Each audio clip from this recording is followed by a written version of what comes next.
Hola a todos y bienvenidos a nuestro canal con Penny. Hola. Y yo soy Mary y hoy os traigo un libro de fantasía que es La mejor venganza de Joe Abercrombie. Se trata de una novela de fantasía épica por este escritor británico y que transcurre en su universo de la Primera Ley, siendo un libro autoconclusivo que no pertenece a ninguna trilogía, protagonizada por personajes secundarios que aparecen en sus trilogías principales. Como tal, realmente se puede leer de forma completamente independiente, sin haber leído ni la primera trilogía ni los libros que siguen, pudiéndose comprender lo suficiente como para disfrutarlo, pero es cierto que se van a perder muchas referencias al resto del universo. Fue publicada en el 2009 y en España está siendo publicada actualmente por Alianza Editorial con 928 páginas, que me parecen una barbaridad, porque es cierto que es un libro bastante largo, pero son casi 200 páginas más que la edición en inglés. Cronológicamente se sitúa después del tercer libro de la primera trilogía, El argumento de los reyes, justo 2 años después de los acontecimientos que suceden allí.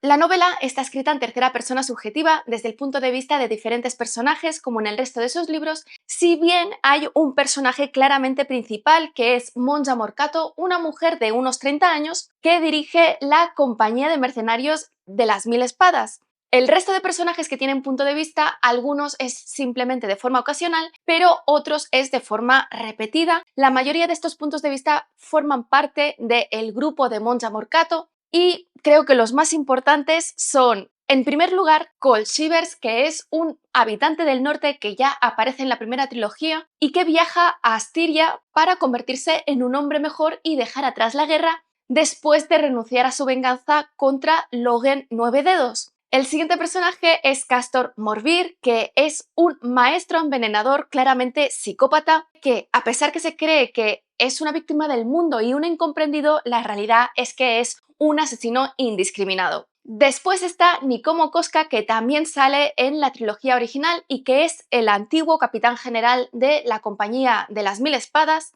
Y el último componente con punto de vista dentro del grupo de Monza es Friendly, que es un exprisionero que está obsesionado con los números hasta el punto de ser enfermizo, pero que tiene una gran fortaleza y demasiada facilidad para matar. Y el último personaje importante es Cass Shenkt, que es un asesino a sueldo, que en realidad es un ex discípulo de Bayat, el primer Magi, y también un Iter, que no sé cómo se traduce al castellano, pero que son aquellas personas con poderes mágicos que para poder sobrevivir y seguir utilizando la magia se tienen que comer a otras personas, y que con sus acciones busca siempre perjudicar a su antiguo maestro. Todos estos personajes tienen una personalidad muy diferente y realmente Abercrombie se esfuerza en diferenciar estos rasgos, y aunque no todos ellos evolucionan o no evolucionan de una forma conveniente, son personajes interesantes pero con los que es muy difícil empatizar porque son personajes muy grises que tienen en general principios muy cuestionables y que llevan a cabo acciones pues que son horrendas muchas veces. A diferencia de otros libros, la verdad es que la evolución de los personajes no me parece siempre todo lo coherente o elaborada que debería ser, concretamente con respecto a Cold Shivers, que es un personaje que había salido asiduamente en la primera trilogía, y también hay que decir que, a pesar de que es un libro con muchísima acción, que pocas veces aburre y que está bien escrito, sorprende pocas veces porque se inscribe dentro de la estructura de la trama de la venganza que podemos ver ya en El Conde de Montecristo.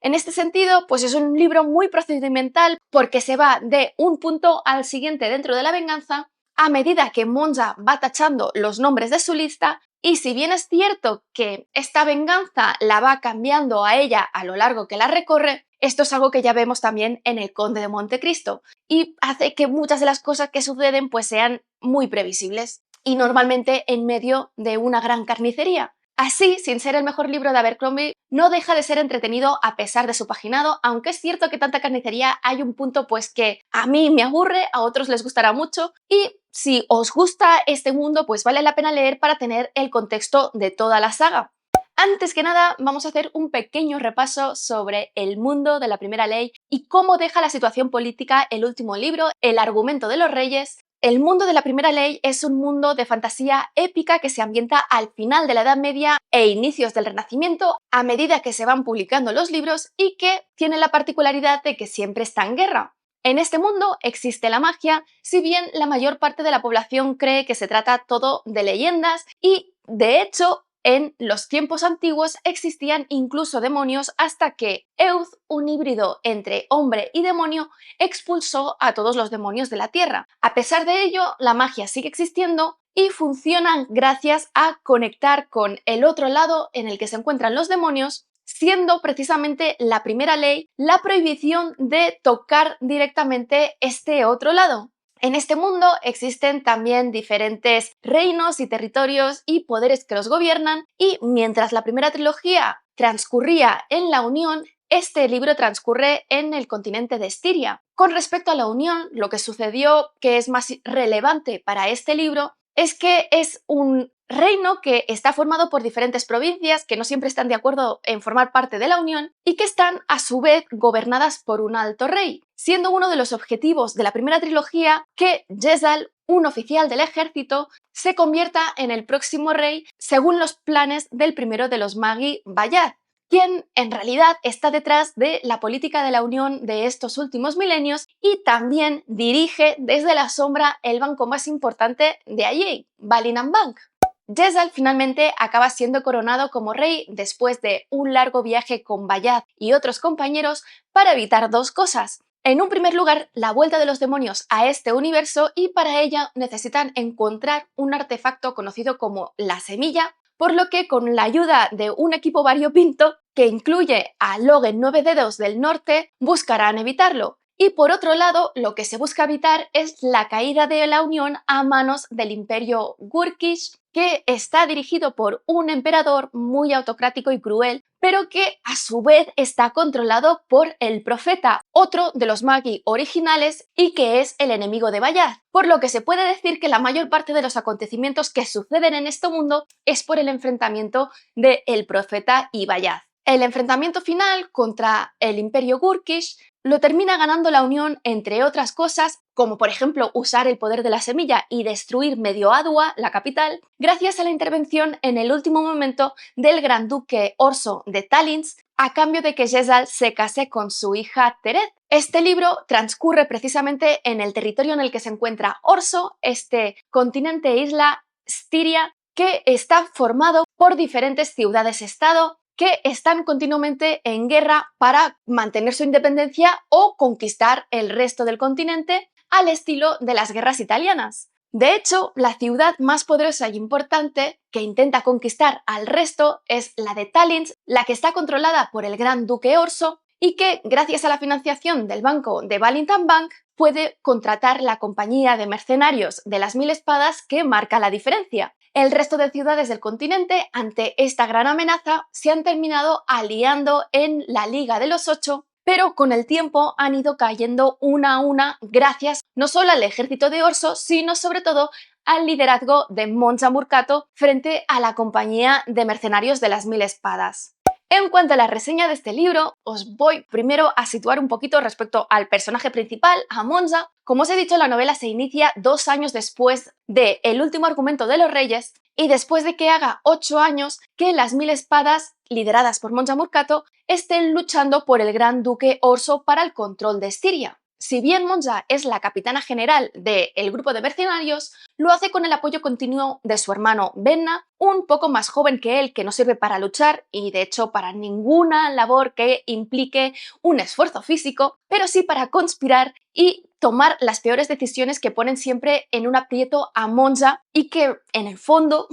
la avergüenzan porque son cosas que ella nunca haría. Monza hace esto porque adora a su hermano y siente un gran instinto protector hacia él, precisamente por su inutilidad desde que eran pequeños en la granja en la que vivían, en la que, siendo niños y poco después de la muerte de su padre, tuvieron que huir después de que, en medio de estas guerras, uno de los bandos quemase todos sus campos de la granja y matase a muchos de sus vecinos. Los supervivientes de estas granjas se organizaron y fueron a perseguir a los mercenarios y los terminaron matando, sorprendiéndose Monza y Benna de que la cantidad de dinero que estos mercenarios llevaban en el bolsillo y que ellos se quedaron equivalía a varios años de lo que podían sacar de las cosechas de su granja. Poco después de esto, Monza y Vena se cruzan fortuitamente con la compañía de mercenarios de las Mil Espadas, en la que en ese momento Nikomo Koska es uno de los segundos y que ve un gran potencial en Monza, por lo que decide educarla en estrategia y entrenarla en la lucha él mismo.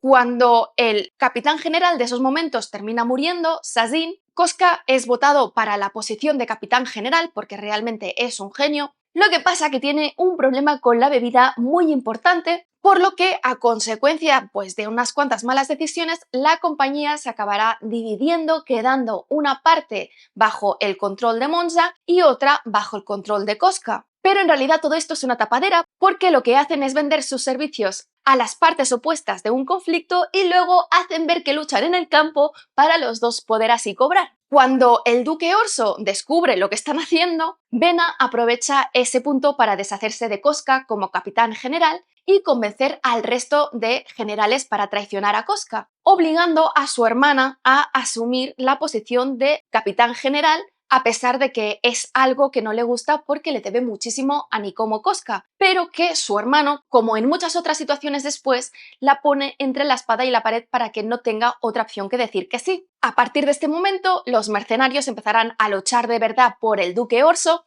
por lo que empezarán a ganar batallas y a hacer caer una ciudad tras otra, a veces con matanzas y saqueos completamente indiscriminados que le harán valer una reputación a Monza por su gran crueldad y diferentes sobrenombres, siendo el más famoso la Serpiente de Talins. Pero como contrapunto, estas múltiples victorias que le conllevan el odio del territorio de la Liga de los Ocho, cada vez le ganan más el amor de los ciudadanos del territorio de Talins, cosa que no le gusta nada a Orso. De acuerdo con esta situación, en el primer capítulo de la novela, se inicia cuando Vena y Monza se dirigen a la fortaleza de Orso para informarle de su última victoria, en la que han hecho caer una de estas ciudades-estado, comentando lo atractivos que están los dos y tirándose piropos y regocijándose en el gran poder que tiene. Luego descubriremos que muy posiblemente no tienen una relación de solamente hermanos, sino una relación un poco incestuosa. Y en un momento dado, Vena le dice a Monza que siendo adorada como es, como la diosa de la guerra, podría convertirse también en una gran duquesa de algún territorio como hizo en el pasado el bisabuelo de Orso. Algo que no convencerá para nada a Monza porque este no es el fin que busca ella. Durante la reunión con Orso, junto con el guardaespaldas de este, Goba, su banquero de Valyrian Bank, Mauthis, el general de su ejército, Ganmar, sus dos hijos, Ario y Foscar, y uno de los generales de la Compañía de las Mil Espadas, Vena y Monza son traicionados por el duque Orso, que ordena su asesinato porque los ve como una amenaza por su liderazgo,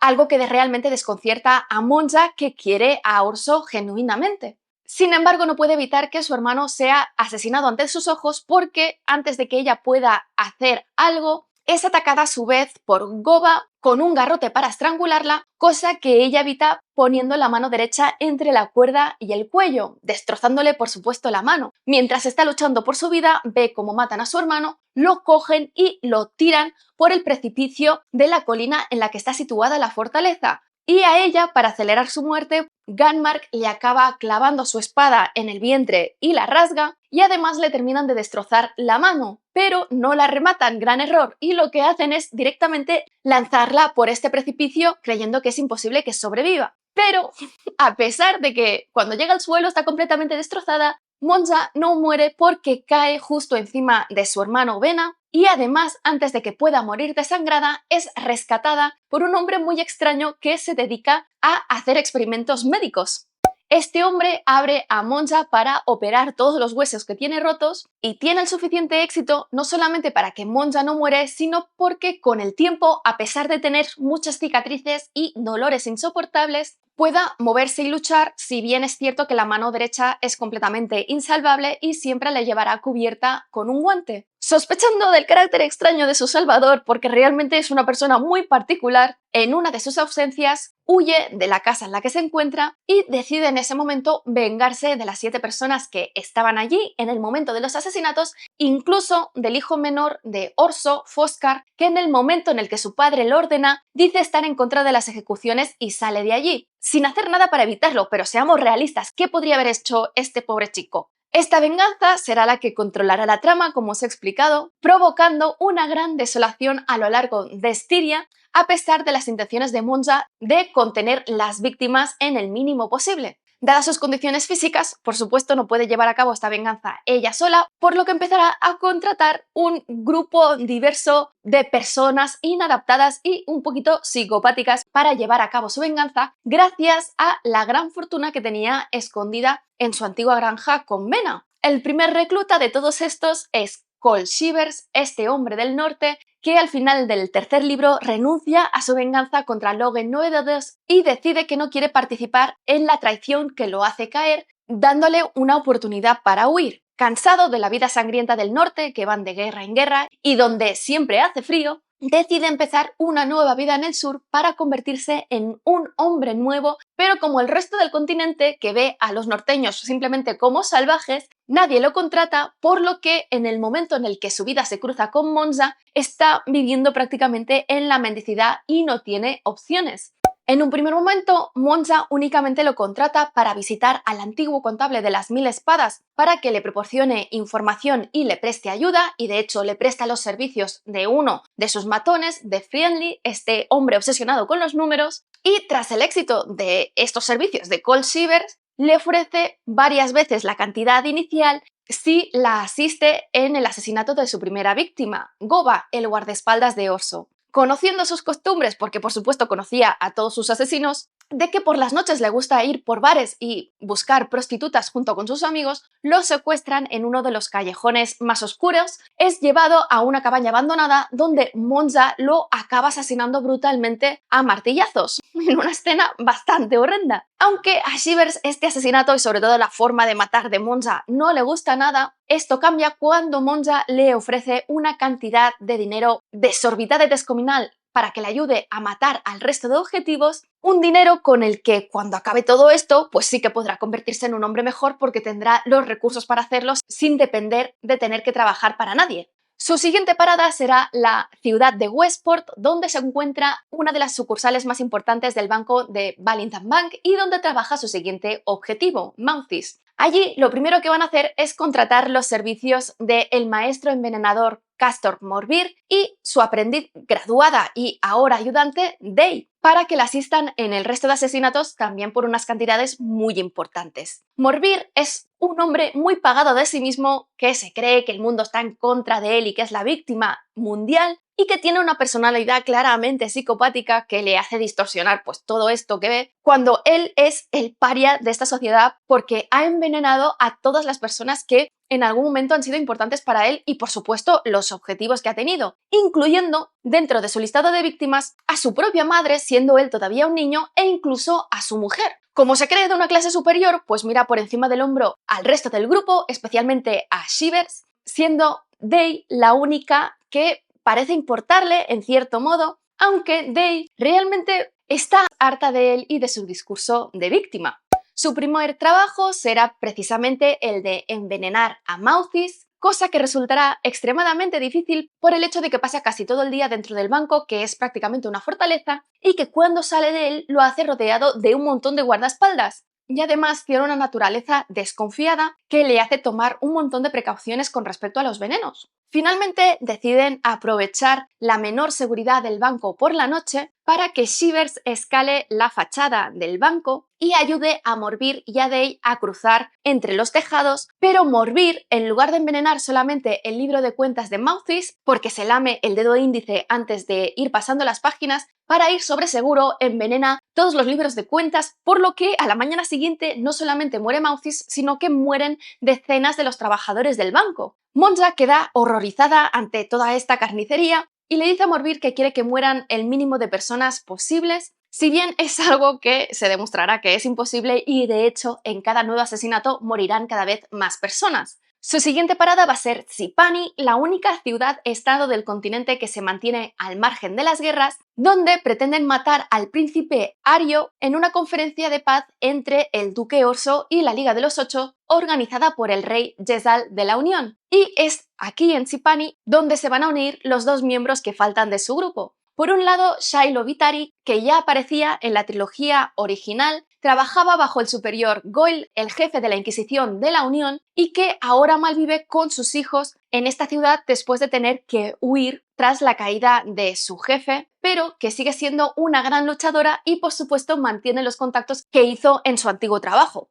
Y el otro miembro no es otro que Nikomo Koska, el antiguo capitán general de las Mil Espadas, y que sale en la trilogía original y de hecho colabora con el superior Glokta para defender a Dagoska del ataque de los Gurkish y que desde entonces pues está en una borrachera permanente. Para conseguir acceso a Ario, lo que van a hacer es chantajear a Scarlett Daneiter, otro personaje que aparecía en la trilogía original, precisamente en Dagoska, y que no deja de ser una espía que trabaja por Glokta. Con ella van a elaborar un plan para atrapar a Ario en una fiesta en un prostíbulo de lujo. El plan es que el grupo de Monza se infiltre entre el personal, además de contratar a delincuentes varios para acabar de rellenar el entretenimiento. Monza y Vitari, por su lado, se disfrazan como prostitutas de lujo para poderse colar en las habitaciones destinadas a la realeza y así poder matar a Ario y a Foscar, pero sin saberlo, Foscar en el último momento decide no ir y bajo el disfraz que él iba a utilizar está en realidad el rey de la Unión, Jezal, lo que implica que haya muchísimos más soldados vigilando y que cuando Monza entra en su habitación esperándose encontrar a Foscar, se encuentra en realidad a Jezal. Así que decide dormirlo con droga para luego irse a la otra habitación donde sí se encuentra Ario, a quien mata también de forma muy cruel, de hecho de una forma muy similar en la que muere su hermano,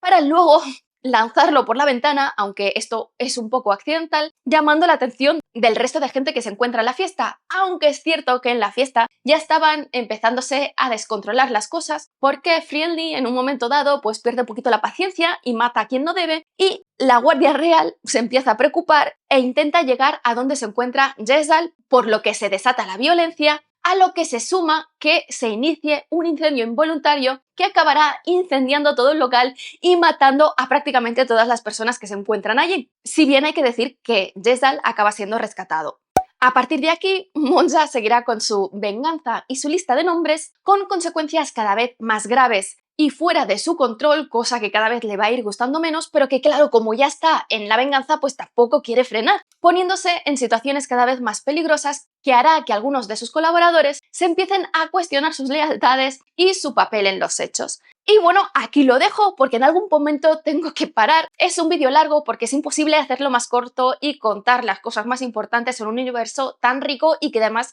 ya viene de otra saga. Pero espero que os haya gustado, si es así, dadle al like, dejad comentarios que ya sabéis que siempre los contesto, si no estáis suscritos, suscribíos y sobre todo, dadle a la campanilla para que YouTube os avise de cuando cuelgo nuevos vídeos, que los siguientes dentro del ámbito de la literatura van a ser Los asesinos de la luna de David Grant, Beloved o Beloved de Toni Morrison y Parentesco o Kindred de Octavia E. Butler. Y en el ámbito de los cómics, Batman Silencio, guionizado por Jeff Loeb y dibujado por Jim Lee, y el tercer integral del Thor de Jason Aaron, La diosa del trueno. Nos vemos en el siguiente vídeo.